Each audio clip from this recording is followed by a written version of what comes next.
Now, we can also find the mean for grouped data. So sometimes we're not looking at maybe just individual entries and each entry is weighted equally. Other times, particularly when doing things like grades, we have weighted means. So certain classes or certain projects or tests are weighted more heavily, right? So you're still doing this mean or this average, but not everything has equal weight, so we do it a little bit differently. So that's called a weighted mean. Now, how to do the weighted mean is we do the following. So we take the sum of the product, so we're multiplying each data entry and the weight, and then we're dividing by the sum of the weights. So you still have a similar idea here, but it's not just straight addition in the numerator, we're actually multiplying by the weights as well. So here's our example. Your grades from last semester are in the table, and the grading system assigns points as follows. A is 4, B is 3, C is 2, a D is 1 point, and an F is 0 points. And we're going to determine your grade point average or GPA. So the GPA that you earn at college or high school, wherever you are, is actually just a weighted mean. And you earn more points for the better grades that you get. So if someone says they have a 4.0 GPA, that means they've always scored only A's on all their classes. So here we have 1, 2, 3, 4, 5, 6 classes, okay? And each class has its credit hour as well though, right? So not every class has the same number of credit hours. Some are 3 credit classes, some are 4 credit classes, 1 credit class, 3, 2, 3. So this student took a lot of classes, but some of these are only 1 or 2 credits. So they may have been like a lab class or a like a co-rec course or something like that. So I want to note, first of all, that first C is worth 2 points. So these are both worth 2. The D is worth 1. Your A is worth 4 points. This C is worth 2 points. And then your B is worth 3. So all of those letter grades get translated into a point system. So what we're going to do here is we're actually going, I'm going to just make another column. We're going to multiply across. So I'm going to take my grade and multiply by my credit hours. So I have 2 times 3, so I have 6.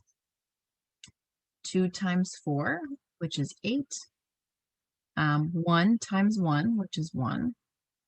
4 times 3, which is 12. 2 times 2, which is 4. And 3 times 3, which is 9. And then I'm going to add these all up. And when I add these up, this is going to be my numerator. So this is this first part here. So I'm taking the product, I'm multiplying my entries and my weights together. So my grades and also my credit hours. Okay, so I'm going to add these all up first.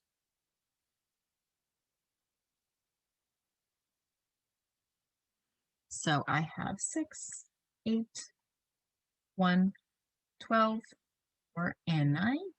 So this becomes 40. So this is going to be my numerator here, okay, for my mean.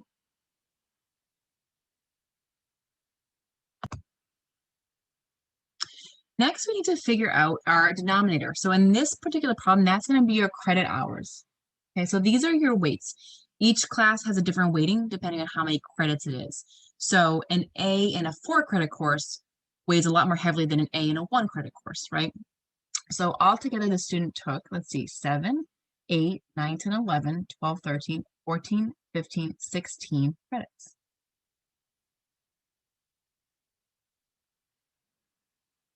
All right, so let's see, 7, 8, 9, 10, 11, 12, 13, 14, 15, 16. Yep, so I'm going to divide by 16 here.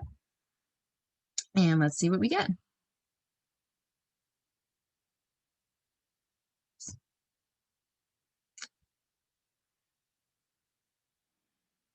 Now my answer here comes out even to exactly 2.5. That's not always the case.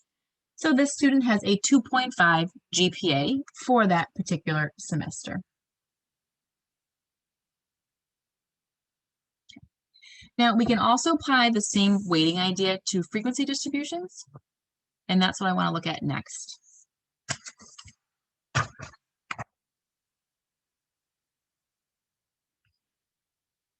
right, so we can also find the mean of a frequency distribution for a sample. Now this is estimated, okay? Now when we use a frequency table, remember that you have grouped the data together, so we're not using the original values. So this is not going to be the same as the regular mean. Ideally, if you have the original data, you should always use the original data to find the mean. That's going to be your best estimate, not with the frequency table. So this frequency table mean calculation gives you an estimate of the mean, but it's not going to be exact if I use the original individual data points. And again, the reason is because we're grouping the data together. And to calculate it, we're going to do the same sort of idea. We're going to take each of the data points and multiply it by the frequency. Now, in this case, so this would be R, the data point is going to be the class midpoint, and then the frequency is still the same. So we're going to be multiplying our class midpoints and our frequencies together to get that numerator piece. So this is the data set that we've seen before a couple sessions ago for the out-of-pocket prescription medical expenses for 30 US adults in a recent year. So I just recopied that table in here, and we're going to use it to estimate the mean expense. Now, if you go back to the original data set that we had, which we've worked with quite a few times now, you can find the mean. So if you add up all 30 data points one at a time and divide by 30, then what you get is 285.50. So this is the true mean here. Okay. So this is the true mean. And when we do this calculation, we get an estimated mean. So let's see how well we get. So what I'm going to do first is I'm going to take those midpoints, I'm going to multiply it by my frequencies. So I'm looking at 172.5 times 3, and then 208.5 times 2, 244.5 times 5, 280.5 times 6, 316.5 times 7, 352.5 times 4, and 388.5 times 3. So let's go ahead and look at what this ends up coming out to be. Okay, so I just paused that video and just went ahead and added all these up. So I just did it in my calculator. You can see I did the 172.5 times 3, plus the 208.5 times 2, plus the 244.5 times 5, and so on. So you're doing each of these calculations, and then we're going to add them all up. And what you're going to get is 8,331. Now, I had 30 data points, right? So if you think about your frequencies here, this adds up to 30. So what I'm going to do is take this value and divide it by 30. And I get 277.7 as my estimated mean. And this is compared to the true mean. So if I looked at the 30 individual data points, the mean is 285.50. Here, my estimated mean is 277.7, so it's a little bit low here, right? So not quite $10, maybe about $8 off, but it's close, you know, so it's a good close estimate, although it is a little bit off. And the reason that you're not getting a true answer is because in our original data set in this first class, we had 3 data points there. And what we're doing is we're pretending they're all 172.5. Right? And in the next class, we're pretending both of those are 208.5. So we're not using the original data here. We're using the class midpoints as our data, which are estimates, right? So that's why you're getting an estimated mean here instead.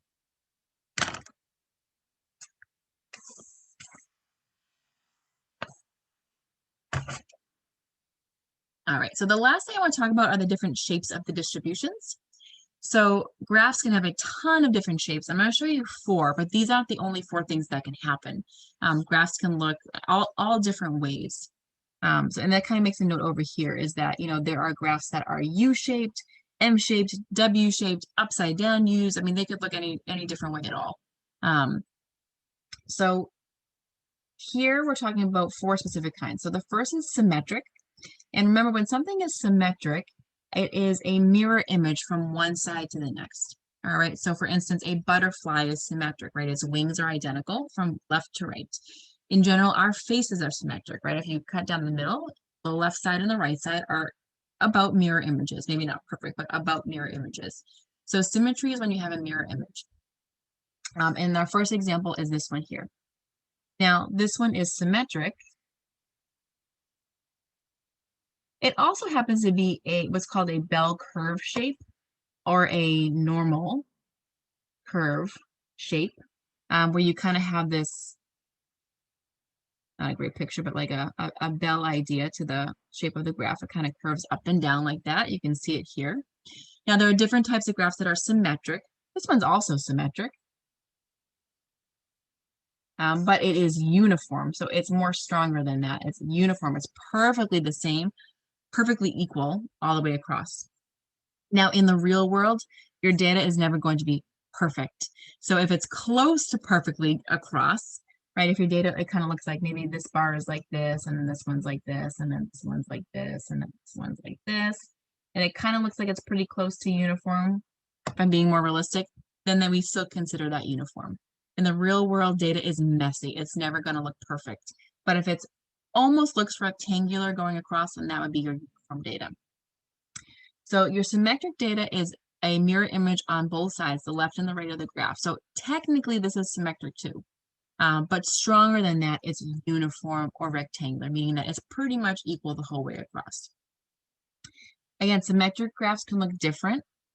We tend to see a lot of bell curves in statistics. This was also called a normal curve, but they don't have to be, right? Another symmetric graph would be something like this, right? This is also symmetric, but it's not a bell shape, right? These two graphs are called skewed. So here you have skewed left, and here you have skewed right. So when you're skewed left, you have this sort of left tail. And when you're skewed right, you have this right tail.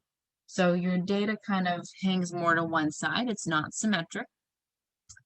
And I want you to notice what happens with the mean, median, and mode. So when you have perfectly symmetrical data, like this one here, okay, like that nice bell shape, so perfectly symmetric, not uniform, but like symmetric like this, your mean, median, and mode all end up being the same. So the more symmetric your data is, that more bell shape is the form that we usually see for symmetry. Your mean, median, mode are going to be the same or very close to the same. For uniform data, your mean and your median will be the same, but the mode here is kind of weird, right? Because everything is equal, so you don't end up having a mode if it's perfect, right? Perfect data. So the mode's a little bit different there. Now here what happens if you're skewed left, notice what's happening is that your median is more in the middle.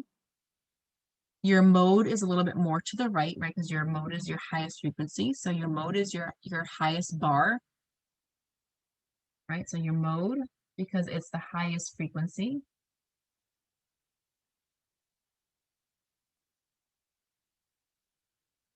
is the highest bar. So that's good to keep in mind. If you're not sure if you're reading a graph, your mode is the highest bar. That's your highest frequency. And the mean is pulled left. So when you have a left tail, notice that that mean is pulled to the left. So it's skewed. It's getting not center anymore. It's kind of too far to the left. And the same thing happens with the right tail. That mean right here gets pulled to the right. So what happens is your median is a little bit more in the center. Your mode's a little bit more to the left. So you're getting that pulling because you do have, these aren't necessarily outliers, but you have some lingering data that's kind of going further away from the center. So these types are called skewed. So this is skewed left and skewed right. Okay. Now, when you're doing your homework, if you see something that is uniform, don't say that it's symmetric. So I don't want to confuse you guys. It is symmetric, right? Because it is a mirror image.